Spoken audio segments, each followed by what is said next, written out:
함께 보셔야 할 말씀은 구약성경 하박국 1장입니다.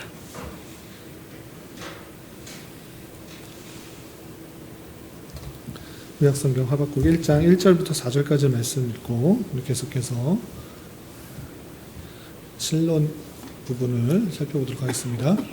많이 졸리신가요? 네. 기지개 좀 펴보시고 또 따뜻한 물 드시면서 공부하는 시간 갖도록 하겠습니다. 구약성경 하박국 1장 1절부터 4절까지 말씀, 구약성경 1301쪽 전후를 보시면 되겠습니다.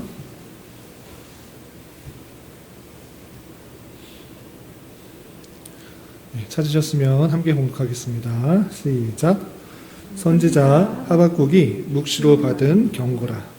여호와여, 내가 부르짖어도 주께서 듣지 아니하시니 어느 때까지리까?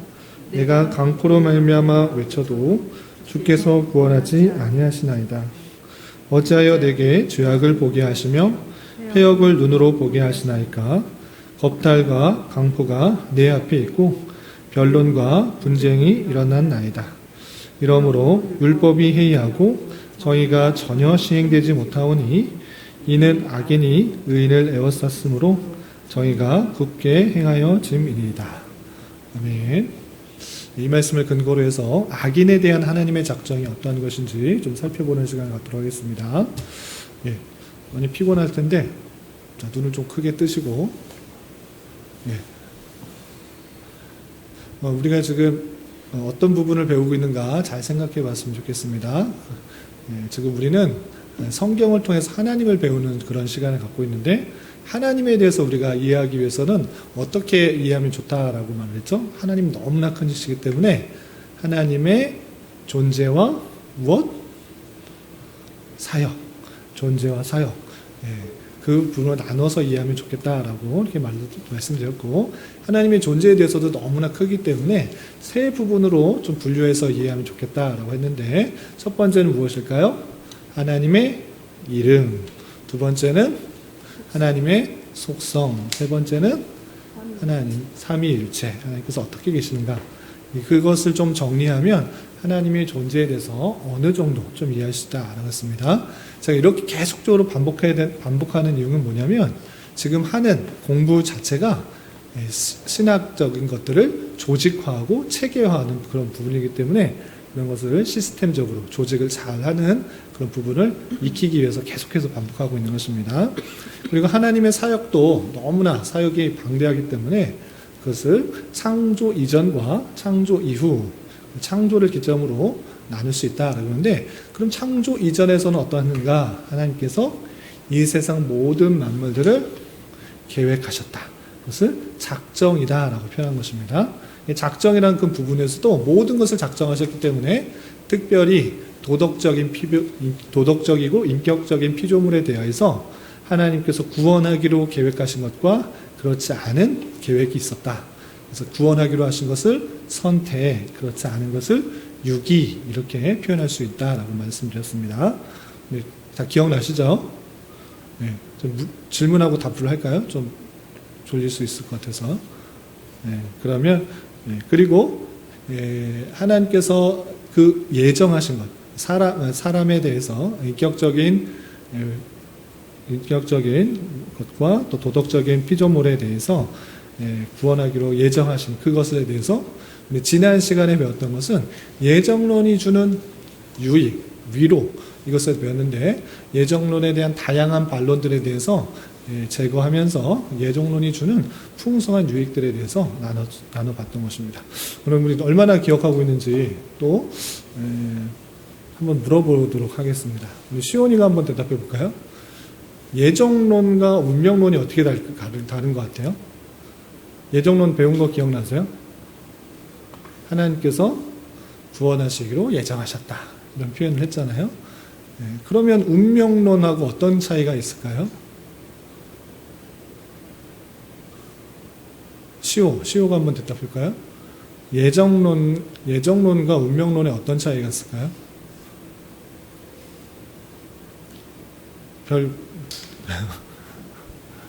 모든 것이 하나님의 뜻대로 된다. 그 뭐 하나님께서 예정하셨기 때문에 그때로 된다. 라는 것이 예정론이다. 그러면 어떤 사람은 그 운명론하고 똑같네 라고 말합니다. 예정론과 운명론이 같은 걸까요? 다른 걸까요?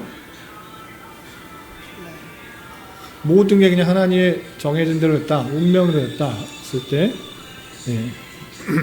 예정론과 운명론의 차이를 말씀드리니까 잘 들어주세요. 운명론은 모든 것이 다 결정되었기 때문에 내가 아무것도 할 필요가 없다. 그 운명대로 진행되어 있기 때문에 내가 아무것도 할 것이 없다라는 것이 운명론이에요. 이해가 되시나요? 그렇게 다 운명이 되었다. 내가 그렇게대로 운명이 되어졌다. 결정이 되어졌다. 그렇기 때문에 내가 아무것도 할 필요가 없다라고 말하는 것이 무엇이다? 운명론. 예정론은 마찬가지로 다 결정이 되었기 때문에 아무것도 할 필요가 없다라고 말하는 것이 아니라 그렇게 되기까지 그 모든 과정도 하나님의 섭리와 인도하심에 따라 예정되었기 때문에 열심과 수고와 노력이 필요한 것입니다. 그래서 예정론과 운명론은 비슷하지만 완전히 삶의 태도가 반대된다. 이렇게 알아두시면 되겠습니다. 그래서 운명론을 믿는 사람은 내가 어떻게 되든지 뭐 구원 받을 텐데, 또는 어떻게 뭐 하든지 그냥 지옥에 갈 텐데 뭐 할 게 있냐라고 말하는 사람들은 예정론을 잘못 이해한 것에 따라서 사람들이 이른바 말하는 운명론에 빠지는 거예요. 이해가 되시죠? 예정론은 뭐다? 예정론은 하나님께서 그것을 다 결정해놨지만 그 사이사이 속에서 그 모든 과정도 하나님께서 섭리하시고 다스리시고 촉구하시기 때문에 그 모든 과정을 인도하신다. 그래서 사람의 열심과 노력과 수고를 장려하는 것으로 드러납니다. 왜 그랬느냐? 다시 한번 설명드리지만 누가 구원받기로 예정되었으면 뭐 내가 전도할 필요가 있느냐? 알아서 하나님께서 구원하실 텐데 이렇게 말하는 사람들은 운명론에 가까운 운명론을 말하는 사람이고 예정론은 어떻게 해요? 그 사람이 구원받기로 계획됐다면 그가 구원받는 방편도 하나님께서 택하신 백성들에게 복음을 전파하게 하시고 구원받기로 하셨기 때문에 우리는 하나님의 백성으로서 또 먼저 은혜를 받은 자로서 복음을 전파하는 사역을 감당한다. 그러니까 열심히 전도하는 것입니다. 하나님께서 그렇게 하시도록 계획하셨기 때문에 그 작정하셨기 때문에 우리의 복음 전파는 절대 실패가 없다. 그래서 더욱더 담대하게 전할 수 있다. 그래서 노력과 행동과 동기가 장려되는 것이다 라고 표현한 것입니다. 두 개 이해되시죠? 운명론과 예정론 비슷하지만 완전히 반대적인 그런 개념을 갖고 있는 것입니다. 그리고 예정론을 아는 사람은 두 가지 특징이 드러납니다. 무엇이냐? 첫 번째는 겸손, 두 번째는 위로. 무슨 뜻입니까? 라고 할 때 예정론을 갖고 있는 사람들은 내 힘과 내 노력과 내 결단에 따라서 구원받은 것이 아니라 하나님께서 그 선하신 뜻대로 나를 예정하셨기 때문에 내가 구원받은 것이다 라고 말하기 때문에 항상 겸손한 것입니다. 어떤 일들이 잘 됐을지라도 뭐 풍성한 복을 받았을지라도 항상 겸손케 하는 게 무엇이다? 예정론이다. 이렇게 말하는 것입니다. 그래서 모든 것이 하나님의 뜻대로 된 것입니다. 내 열심과 내 노력과 내 힘으로 된 것이 아니고 하나님의 뜻과 계획입니다. 라고 말하기 때문에 겸손이 돌려지는 것입니다. 그리고 두 번째, 겸손과 또 뭐가 있다고요? 위로가 있다라고 했습니다. 위로는 뭘까요? 내가 어떻게 하더라도 잘못됐을지라도 하나님께서 가장 선한 것으로 이끌어 주실 것이다 라는 그런 믿음이 있는 것입니다. 심지어는 이렇게 몸이 편안하고 또는 정신이 멀쩡해서 신앙생활 잘하고 있을 때가 있는데 그렇지 않았을지라도 정말 믿지 않는 사람 또는 태아나 또 영아들이 죽게 되었을지라도 그 가운데 하나님께서 택하신 백성이라면 또 하나님의 놀라운 은혜 가운데 구원하실 수 있다. 그렇기 때문에 항상 예정론을 믿는 사람은 위로가 있는 것입니다. 그렇지 않고 사람의 구원이 오직 그 사람의 믿음에 달려있다. 고백에 달려있다. 결단에 따라 달려있다. 이렇게 말했을 때는 사람이 말을 못하고 죽었을 때는, 또 다양한 방편으로 어렸을 때, 태아했을 때 죽었을 때는 그 사람은 다 지옥 갔구나 이렇게 말할 수 있는데, 그렇지 않은 것이 예정론이다. 그래서 위로가 있다라는 것입니다.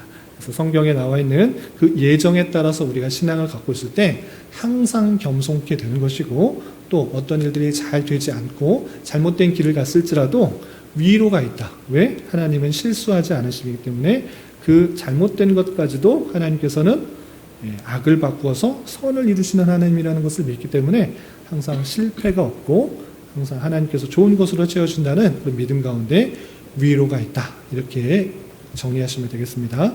아시겠죠? 그리고 이제 한 가지 더 생각해 보면, 그 모든 하나님의 작정 가운데 하나님께서 택하신 백성들을 구원하신 놀라운 은혜도 있고, 또 겸손케 하시고 위롭게 하시는 하나님의 은혜도 있는데, 또 한 가지 생각해 보는 것은 오늘 살펴볼 것인데, 악인에 대해서 어떻게 계획하셨는가, 악인에 대해서 어떻게 작정하셨는가. 하나님께서 선하시다고 하면 왜 굳이 악을 계획하셨을까, 또 어떤 계획을 가셨을까, 이것을 생각해 보는 시간입니다.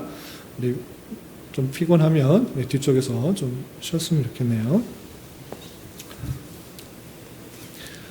말씀을 좀 살펴보면서 살펴볼 텐데, 뒤쪽에서 좀 쉬었다가 와도 괜찮습니다. 많이 피곤한 것 같은데. 괜찮아요. 뒤에서 쉬었다가.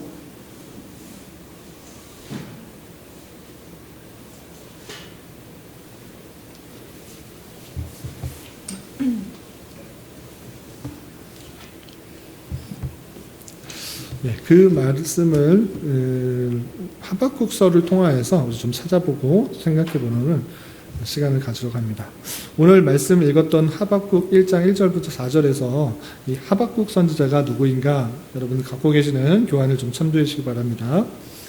하박국 선지자는 유다 왕, 남유다의 요시야 왕 때 활동했던 인물인데, 그 이름은 포옹 또는 포용하는 사람이라는 뜻을 갖고 있습니다. 그런데 이 하박국 선지자가 의문을 갖고 있었습니다. 어떤 의문을 가지고 있었는가? 하박국서 1장 2절부터 3절까지 다시 한번 읽어보겠습니다. 시작. 여호와여, 내가 부르짖어도 주께서 듣지 아니하시니 어느 때까지리까? 내가 강포로 말미암아 외쳐도 주께서 구원하지 아니하시나이다. 어찌하여 내게 죄악을 보게 하시며 폐역을 눈으로 보게 하시나이까? 겁탈과 강포가 내 앞에 있고 변론과 분쟁이 일어났나이다. 이 선지자가 갖고 있는 것은, 하나님께서 선하시다고 하면, 하나님께서 능력이 있다고 하시면 어떻게 내게 죄악을 보게 하십니까? 하나님 그대로 놔둘 수 있습니까?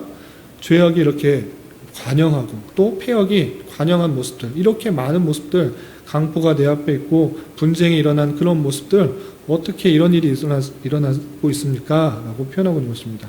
악인들이 득세하고 악인들이 의인을 에워싸고 정의가 굳게 행하였다라고 하면서 탄식하고 있는 그 모습을 볼 수 있습니다.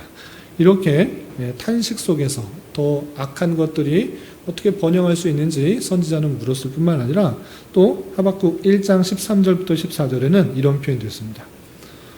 1장 13절 14절 말씀 같이 한번 읽어보겠습니다. 시작. 주께서는 눈이 정결하심으로 악을 참아보지 못하시며 폐역을 참아보지 못하시거늘 어찌하여 거짓된 자들을 방관하시며 악인이 자기보다 의로운 사람을 삼키는데도 잠잠하시나이까?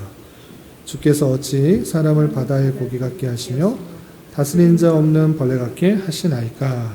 라고 하면서 하나님께서 그 거짓된 자를 방관하시고 악인이 자기보다 의로운 사람을 삼키는 그 모습들을 보면서, 하나님께서 어떻게 잠잠하실 수 있습니까? 악한 것들이 드러날 때 잠잠할 수 있습니까? 라고 묻는 것입니다. 이것이 오늘날 믿지 않는 사람이나 또는 믿는 사람들도 갖고 있는 질문 중에 하나인 것입니다. 하나님께서 계시다고 하면 어떻게 저렇게 악한 사람들이 더 잘 살고 또 떵떵거리면서 살고 힘을 내고 있는가? 의인들이 더 핍박을 받고 더 고난받고 있는가? 어떻게 하면 그럴 수 있는가라고 생각할 수 있는 것입니다. 그러면서 믿지 않는 사람들은 하나님이 있을 수 없다. 하나님이 계시다고 하면 이런 일이 일어나지 않아야 되는데 일어나기 때문에 하나님이 없다라고 말하기도 하고, 또 믿는 자들 속에서도 하박국 선지자 같이 안타까우며 탄식하며 불의가 득세하고 죄악이 만연한 것을 하나님께서 따져 묻는 일들이 종종 있는 것입니다. 그러할 때 하나님께서는 그것에 대해서 이렇게 답변을 해주고 있는 것입니다. 이스라엘 백성들을 괴롭힌 바벨론에 대하여 심판을 어떻게 표현하고 있는지 내용을 좀 살펴보겠습니다. 하박국 2장 8절. 전체도 읽으면 좋은데 핵심적인 부분만 읽는 것입니다. 하박국 2장 8절 같이 한번 읽어보겠습니다. 시작. 내가 여러 나라를 노략하였으므로 그 모든 민족의 남은 자가 너를 노략하리니 이는 내가 사람의 피를 흘렸으며 또 땅과 성읍과 그 안에 모든 주민에게 강포를 행하였음이니라. 여기서 내가 여러 나라를 노력하였다라고 해서 여기서 나는 바벨론에 대해서 말하는 것입니다. 이 바벨론이 여러 나라들을 노력하였다. 자기 힘만 믿고 이스라엘 백성들뿐만 아니라 또 여러 주변의 나라를 강압하여서 다 노력하고 빼앗았다라고 표현하고 있습니다. 그래서 내가 사람의 피를 흘렸고 성읍과 땅 안에 모든 주민에게 강포를 행하였다라고 이렇게 표현하고 있습니다. 그러할 때 하나님께서는 어떻게 할 것인가, 그에 대한 하나님의 작정, 그 악한 세력에 대한 하나님의 작정이 2장 10절에 이렇게 간략하게 표현되고 있습니다. 2장 10절 말씀 같이 한번 읽어보겠습니다. 시작. 내가 많은 민족을 멸한 것이 내 집에 욕을 부르며 내 영혼에게 죄를 범하게 하는 것이 되었도다. 많은 민족을 멸한 것, 그 바벨론에 행했던 그 잘못들이 어떻게 되는가? 내 집에 욕을 부르며 내 영혼에게 죄를 범하게 하는 것이 되었다라고 표현하고 있습니다. 악한 것, 그것을 가만히 놔두신 것이 아니라 하나님의 때에 심판하시겠다라는 표현을 달리 표현하고 있는 것입니다.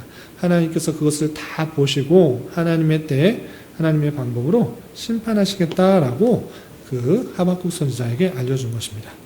이렇게 하나님께서는 당장의 악을 심판하시는 것이 아니라 두고 관영할 때, 또 하나님께서 보실 때 가장 적당할 때 그 악에 대해서 심판하시는 그 모습을 살펴볼 수가 있는 것입니다. 그렇기 때문에 우리는 당장의 눈앞에 보이는 현실에 쉽게 기뻐하거나 쉽게 슬퍼하지 말아야 되고, 하나님의 선하신 계획 가운데 그 일의 결과까지 준행하고 있다는 것을 깨닫고 하나님께서 가장 적당할 때 그 악인들을 심판하실 것이라는 그런 믿음으로 살아가는 것입니다.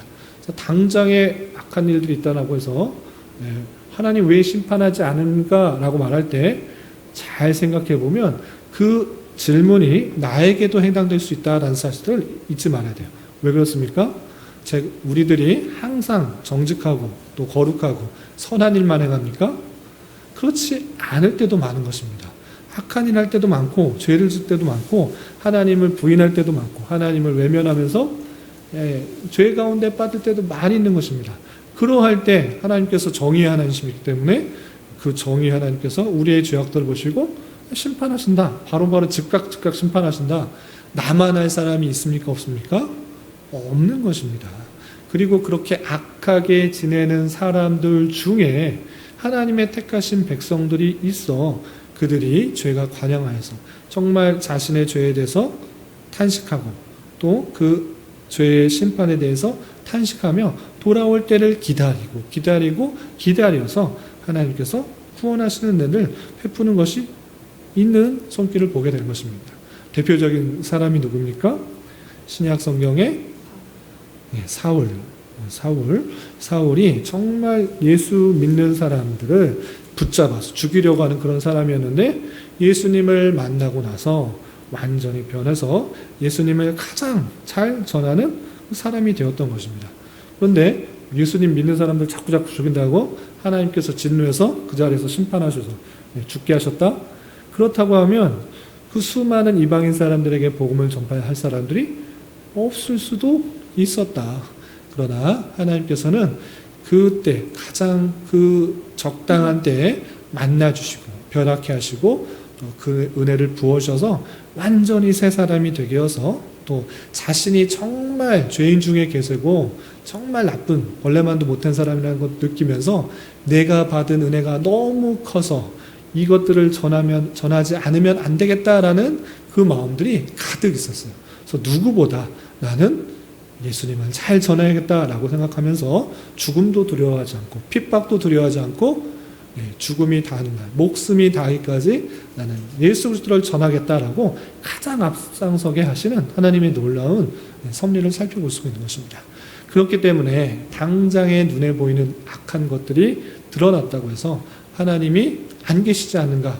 하나님께서 계시다고 하면 어떻게 저렇게 악한 사람들이 또 득세하며 힘을 내며 거짓된 것들이 너무나 많은가라고 부정한 것이 아니라 하나님의 은혜를 구하고 하나님의 놀라운 섭리를 바라볼 수 있는 자가 되어야 된다는 것입니다. 그리고 한 가지 이제 악인에 대한 하나님의 놀라운 계획들을 아는 자로서 또 한 가지 생각해야 될 것입니다. 그것이 무엇인가? 21페이지 4번 이 말씀을 읽는 오늘 우리들로서 생각해야 되는 것이 무엇이냐면 이런 하나님께서 계시다면 불의한 일이 이 땅에 왜 그리 많은가 라고 고민하기 전에 이렇게 많은 그런 죄악들, 불의한 일들, 그런 것들이 누구로부터 왔는가를 먼저 생각해야 돼요. 하나님이 계시다고 하면 그런 것들이 왜 있는가라고 말하는 것이 아니라 하나님이 만든 세상에 왜 이렇게 죄악이 많이 들어왔는가, 이것을 먼저 생각하는 것이 중요하다는 것이죠. 성경을 읽으면서 하나님께서 만드신 세계가 어땠는데 왜 이렇게 불의하고 죄악들이 만연하게 되었는가를 먼저 바라보는 것이 성경을 잘 이해하는 사람의 자세라는 것이죠. 하나님께서 그렇게 불의하게 만드신 것입니까? 그렇지 않다.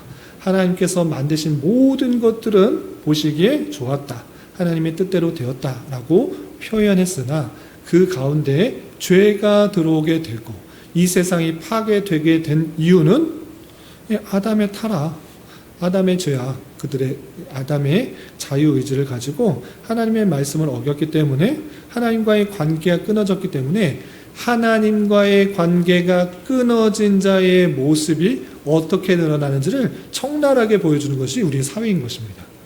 하나님의 은혜를 받아야지만 올바로 살아갈 수 있고 하나님의 말씀을 순종해야지만 그나마 평화를 유지하고 아름다운 것들을 유지할 수 있으나 그 관계를 스스로 끊어버리고 자기의 욕심과 자기의 뜻대로 하려고 하는 그 모습들이 드러날 때 얼마나 사람이 추악하고 더럽고 죄악 가운데 나타나는지가 이 세상에 드러나고 있는 것입니다.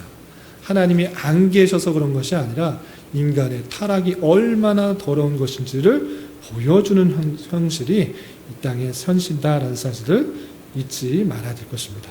그래서 하나님을 부정하는 것으로 드러난 것이 아니라 인간의 타락한 모습들이 살아가지 의지하지 않고 하나님께서 주시는 힘으로 살아가지 않을 때 나타날 수 있는 다양한 안타까운 것들이 있다.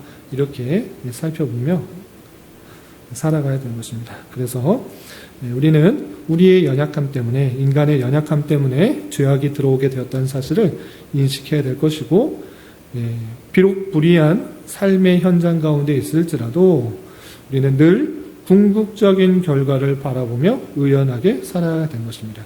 하나님께서 그래서 악이 들어올지 몰랐다, 아담이 죄를 지을지 몰랐다, 이렇게 죄악이 관영할지 몰랐다, 이런 것이 아니다라고 말씀하십니다. 그 모든 것도 다 아시는 그 하나님, 그 모든 것들을 주관하시는 하나님, 그것을 통하여서 가장 선한 것들로 역사하시는 하나님을 알고 의연하게 살아가야 된다는 것입니다. 그래서 모든 불의한 듯이 보이는 역사가 종결된 후에는 결국에는 하나님의 말씀이 실현되는 시대가 도래할 것을 기대하며 살아가야 한다라는 것입니다. 그래서 하나님 때에 하나님께서 그것들을 심판하시고 하나님의 그 통치가 온전히 드러나는 그런 시대, 하나님의 나라에 완전한 임하는 것들이 완전하게 역사할 것들을 기대하면서 살아가야 된다는 것을 하박국 선지자에게 보여준 것입니다. 이 모든 것들을 깨달은 하박국 선지자는 어떤 것을 기대하며 어떠한 자세로 살기로 다짐하는지 그 내용을 좀 살펴보겠습니다. 하박국 2장 14절 말씀 하나님의 놀라운 계획을 깨달은 자로서 앞으로 어떻게 될 것을 이렇게 고백하고 있는 것입니다.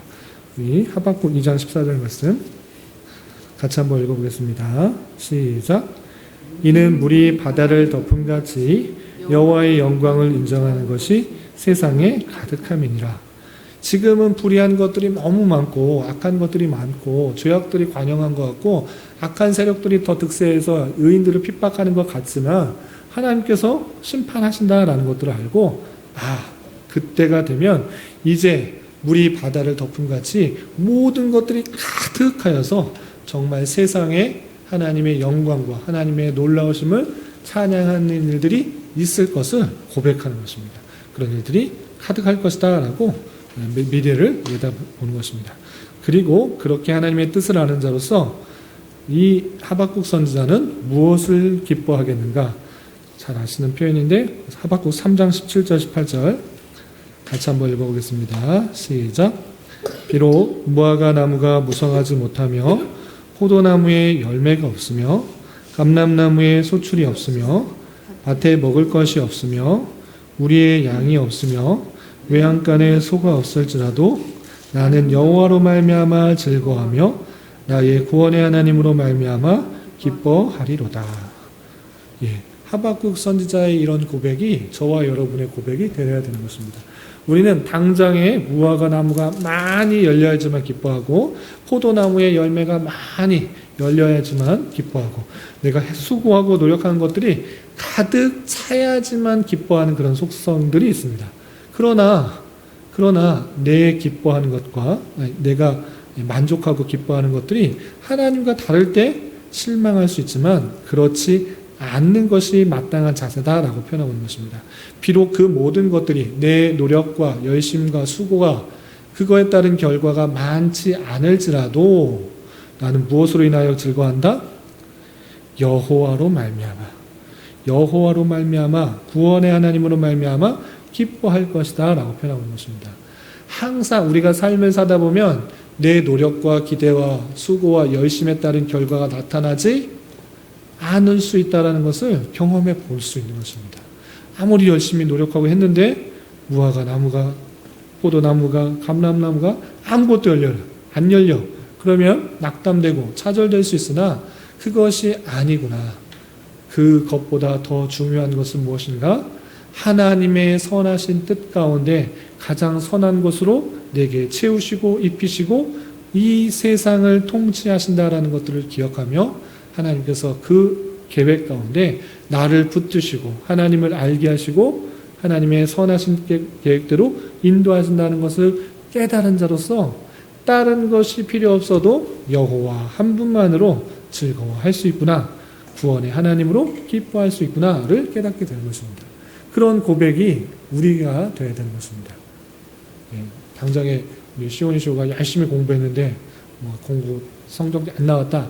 낙담될 수 있으나 그런 것들로 좌절하지 말고 내 열심보다 더 중요한 것, 내 노력보다 더 중요한 것, 하나님의 결과를 주장하시는 하나님이다 라는 것들을 기억하며 성적이 잘 안 나왔다고 낙담하는 것이 아니라 더 열심히 공부하는 방편으로 내가 공부하는 방법을 바꾸는 방편으로 또 내가 공부의 체질이 아닌가 보다 또는 다른 것을 해보는 것이 좋겠다라고 충분히 바꿔서 생각할 수 있다는 것이죠.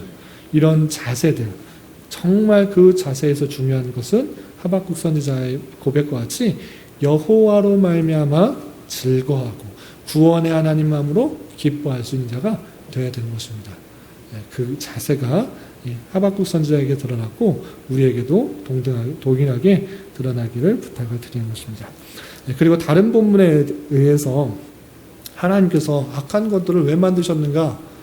도대체 그걸 만들 필요가 있었는가? 라고 물을 때 이렇게 답변할 수 있습니다. 그 부분이 로마서 9장 14절부터 23절인데 내용을 좀 한번 읽어보겠습니다. 다른 본문에서 이런 관련된 내용을 찾아보면 하나님께서 우리의 어떠함 때문이 아니라 하나님의 주권 가운데 이 세상의 모든 일을 뜻하시고 그 계획 가운데 이루어 나감을 표현하는 말씀들이 있는 것입니다. 그 말씀이 로마서 9장 14절부터 23절까지인데 이 말씀 같이 한번 찾아보겠습니다. 신약성경 로마서 9장 14절부터 23절.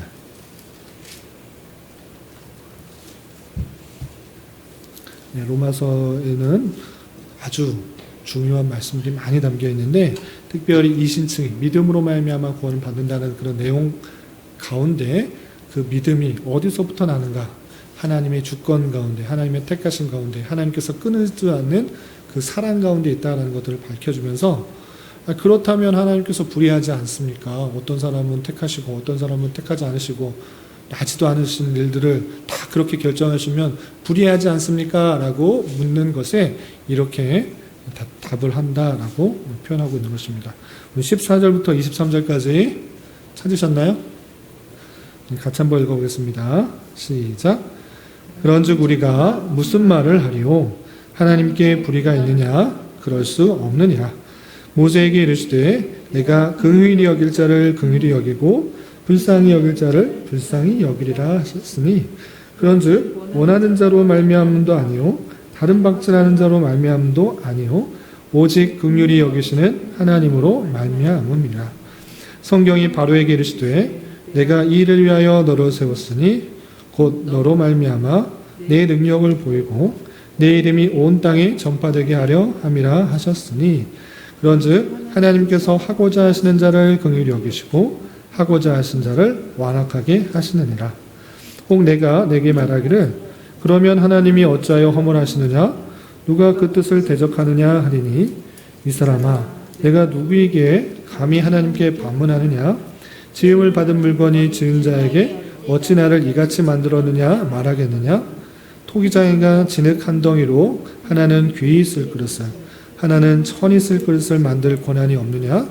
만일 하나님이 그 진노를 보이시고 그의 능력을 알게 하고자 하사 멸하기로 준비된 진노의 그릇을 오래 참으시로 간용하시고 또한 영광 받기로 예비하신 바 긍휼의 그릇에 대하여 그 영광의 풍성함을 알게 하고자 하셨을지라도 무슨 말을 하리요? 아멘. 여기서 무슨 말을 하고 있습니까? 그 앞부분에서는 14절부터 18절까지는 내 힘과 내 노력, 내 열심에 따라서 하는 것 아니라 하나님께서 하고자 하시는 대로 그냥 정하셨다라는 것들을 강조하고 있습니다. 왜? 그런 것을 통하여서 하나님의 능력과 하나님의 어떠하심들이 더욱 드러나는 방식이다. 예를 하나 들었습니다. 어떤 예를 들었습니까? 바로의 예를 들었습니다. 바로는 출애굽할 때 이스라엘 백성들을 쉽게 내어줬습니까? 내어주지 않았습니까? 내어주지 않았어요. 마음을 완악해서 왜 내 종같이 부른 사람인데 왜 그걸 데리고 가려고 그러냐? 모세에게 절대 안 된다. 이렇게 말을 했어요. 그럴 때 모세가 하나님의 능력을 받아서 몇 가지 재앙을 내렸죠? 10가지 재앙. 그런데 그것을 내리지 않고 완악하게 거절하지 않고 잘 가세요. 오랫동안 있었는데 아쉽네요. 그럼 조심히 들어가세요. 오세요. 다 데리고 가십시오. 이렇게 했을 때 하나님의 능력들이 잘 드러났을까요? 안 드러났을까요? 물론 드러났을 수도 있지만 하나님께서 그 애굽에 있던 그 우상들보다 훨씬 더 뛰어나는 것들을 드러내지 못하실 수도 있었던 것입니다. 그러나 그 마음의 완악함들을 하도록 그 타락한 본성 가운데 그대로 완악하도록 계속 주장하면서 못 가게 한 것입니다. 자기 이득이 하나도 안 되니까 못 간다. 절대 못 간다. 어떤 재앙을 내려도 절대 못 간다. 계속적으로 하는 것을 통하여서 10가지 재앙을 통해서 거기에 있었던 애굽의 다양한 믿고 따르는 신들의 아무런 능력이 없다는 것들을 충분히 보여주고 구원을 받는 것이 오직 보혈의 힘이라는 것들, 하나님의 전적인 은혜라는 것들을 보여주고 나가게 된 것입니다. 이렇게 바로의 완악함들을 주장하심으로 말미암아 하나님의 능력을 보이고 온 땅에 하나님의 능력을 전하게 하셨다. 그런 것을 통해서 하고자 하시는 자를 긍휼히 여기시고 하고자 하는 자를 완악하게 여기셔서 긍휼을 베풀 자와 완악하게 할 자, 그것을 구분하여서 하나님의 뜻대로 행하신다. 그런데 그 완악함도 하나님의 능력과 하나님의 어떠함들을 드러내시는 충분한 도구로 자신이 하나님께서 행하게 하신다는 것들을 살펴볼 수 있는 것입니다. 그렇다고 하면 하나님께서 불의하지 않습니까? 그럼 하나님께서 다 그렇게 하셨으니까 그러면 그 사람들이 벌 받는 것도 하나님 책임이다. 왜 그런 사람 만들어 놓고 또 심판하시고 그러십니까? 라고 따져 묻지 말아라. 라고 뒷부분에서 표현하고 것입니다.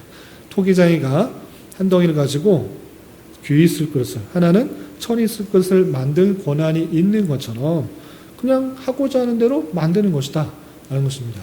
우리 시호가 최근 들어서 빵 만드는 걸 좋아하는데, 오늘 요번 주 토요일에는 뭘 만들까? 여러 가지 빵을 만들고, 머랭 쿠키를 만들고, 또 뭐죠?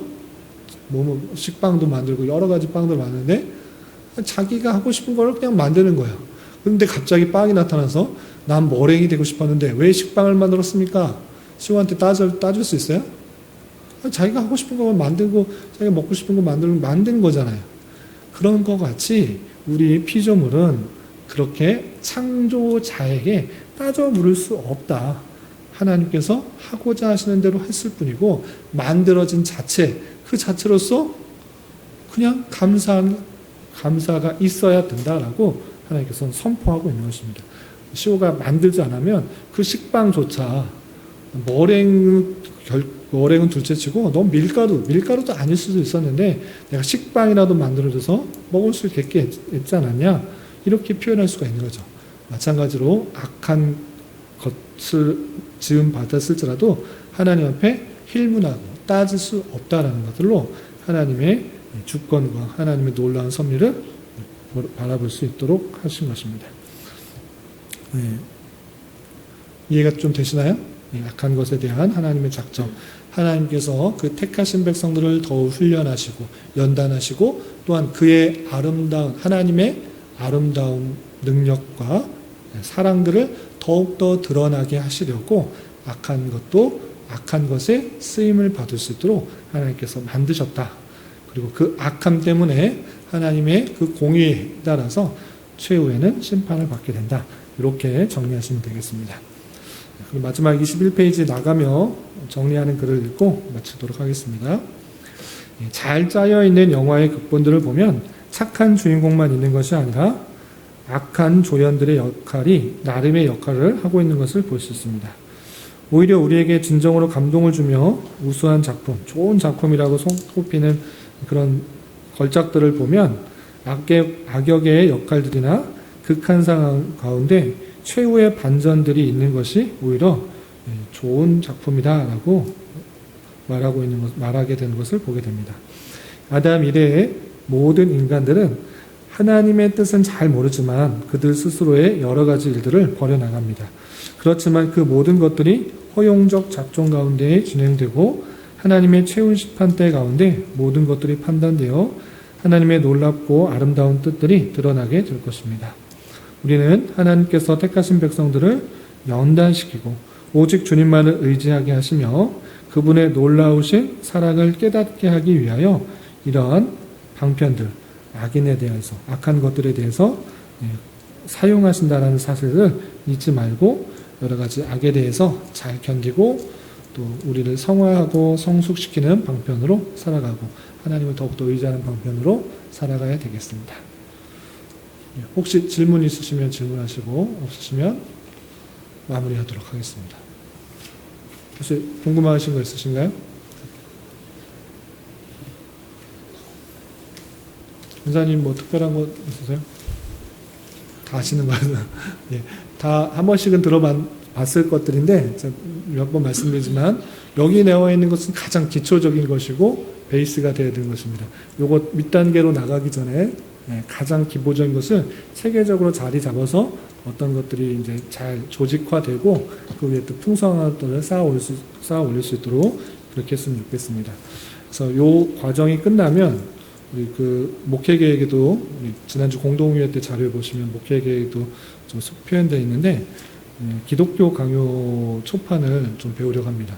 기독교 강요, 존 켈빈의 기독교 강요 내용들이 이렇게 쉽지는 않습니다.